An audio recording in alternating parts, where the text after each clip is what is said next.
welcome back to the Little Homestead. I thought I'd do something a little bit different today, and I'm going to be making some goat's milk soap, my lemongrass and lavender one, so I thought I'd bring you along with me. You can see how I make it. Okay, so in here I've got my shea butter and coconut oil, and over here I've got all my base oils. Okay, so in here I've got my semi-frozen sort of slushy goat milk, and into that I'm going to very carefully pour my lye water. Now you're going to see the goat's milk start to turn a yellowy colour, but because it's cold it shouldn't have a burnt smell or anything like that. It should just I'm just going to pour it all in. It'll start to sort of change to a yellowy colour. Let's pop that to the side, and then I'm just going to stir until all of those frozen bits are melted, and you can probably see already that it's starting to go more yellowy, but I'll keep stirring to keep it cool. And because the milk was partially frozen, sometimes I actually freeze it into ice cube trays, and also you can smell, it smells a little bit like ammonia when it first sort of goes in. But I'll just keep stirring it. I'm just going to check the temperature of that.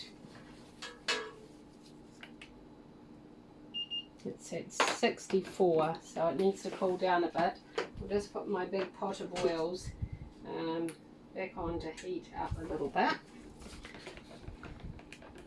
So I notice when I freeze the ice cubes completely solid and then I pour the lye over those, it takes longer for them to, for it all to get melted, and it doesn't normally go such a bright colour, but the soap itself has such a gorgeous yellowy tinge to it. It just looks sort of like golden honey, so it just kind of complements it, and there's no added colour or anything with this soap.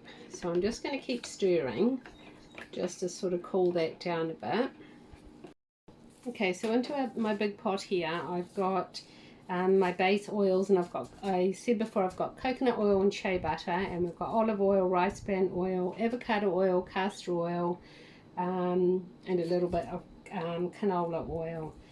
Okay, so to this I'm just going to add some kaolin clay. Now what kaolin clay does is it helps to anchor the scent that you put in. So I'm just going to put in a couple of tablespoons into there, and then we're just going to whiz that up with the big stick blender, so this part's a little bit noisy.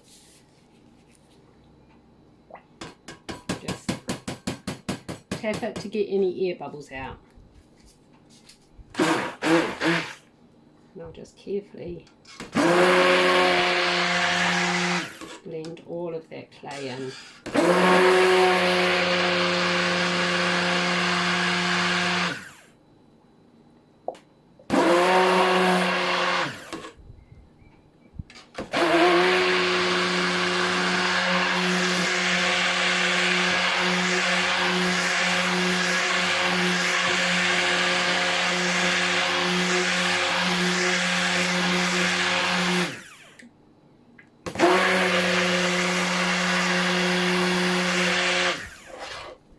So what I'm also going to do right now is I've got here my essential oils, and it's a lovely blend of lavender, lemongrass and lemon. So I'm just going to pour that in and mix that in now. Just make sure we get it all in there.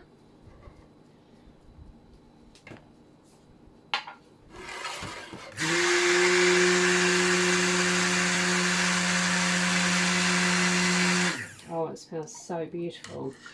Let's check that temperature. Okay, we're sitting at only 39 now. So just going to get my lye water.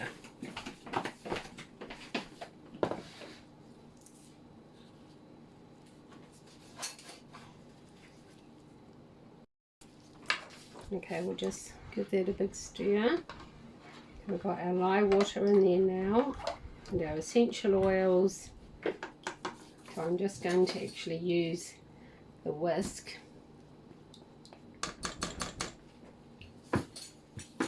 just to try and get it all blended in before I use the stick blender, which will bring it up to trace.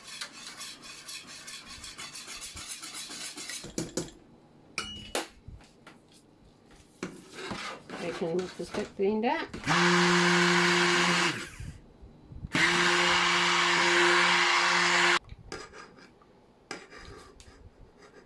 Yep, that's reaching a lovely trace.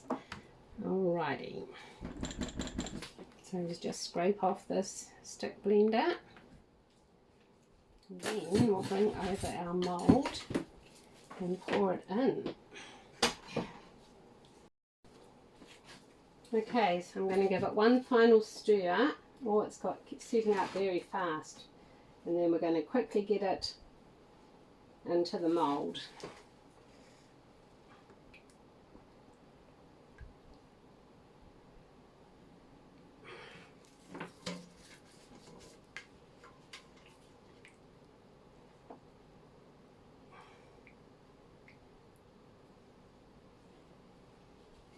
Scrape out all of that, what's left in the pot. This is one of my very, very favourite soaps. One of the first sort of combinations I put together of essential oils. Now before that sets up too much, I might just have to try and give it a wee whack down. There's quite a bit of scraping involved, so I'll probably edit some of this out, and then we'll come back when it's time to sculpt the top and make it look all pretty. Okay, so now I'm just going to get the top all ready. So I normally just, it's setting up so fast, I just kind of go like this and make little wee sort of rivets and make it a little bit rustic on top.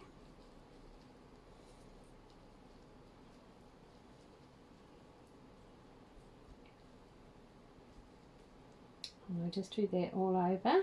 I've actually been meaning to make a soap video and share it. The last one I did was the detox soap, and that was, oh goodness, months and months and months ago. I need to make some more of that soap actually. Yeah, but I thought this is one of my very favourite soaps and a top seller. And the last time I made it, I didn't film it. So I thought, gosh, I'm going to just film that soap this time, because people might enjoy just watching the process, because I know I love watching other people make soap and cook and do crafts, and I've got all sorts of channels that I love to follow. And so now I'm just going to sprinkle over some of my lovely cornflowers petals that I grew. I grew these cornflowers last summer. I've actually got new ones out there growing at the moment, but I always decorate this soap with cornflower petals and calendula petals, and it just looks really lovely on the top. And then I just try to sort of poke them in a little bit too. So we'll do that, and then my calendula normally always just self-seeds out there now, because I've been growing it for so many years, and I think there's another couple of things that I put the calendula in as well. I should make some solid lotion bars again and put a little bit of calendula in it, because that always just looks so lovely and pretty. Okay, so now, gosh, this soap smells so beautiful. If you could imagine like a caramelized lemon honey sort of a scent with lavender in there as well. It's just gorgeous. Okay, so I'll just poke those down a little bit. If I can find my, where is it? There it is. I just use the end of a paintbrush. I'm actually trying to teach myself to do watercolour painting at the moment, but like a lot of things, I'm not getting a lot of time. So I've been watching all kinds of little wee basic watercolour painting. So then I'm not going to cover this soap because of the milk in it, and milk contains sugars. There's a chance that it could overheat and then it would burn, and that would be really, really awful and disappointing. So don't cover your soap if you've got milk in it. Well, I hope you enjoyed joining me in the soap room today, and we'll be back tomorrow to cut that lemongrass and lavender goat's milk soap. See you then. Okay, so I've unmolded the soap and now I'm just going to put it through my log splitter to cut it into 3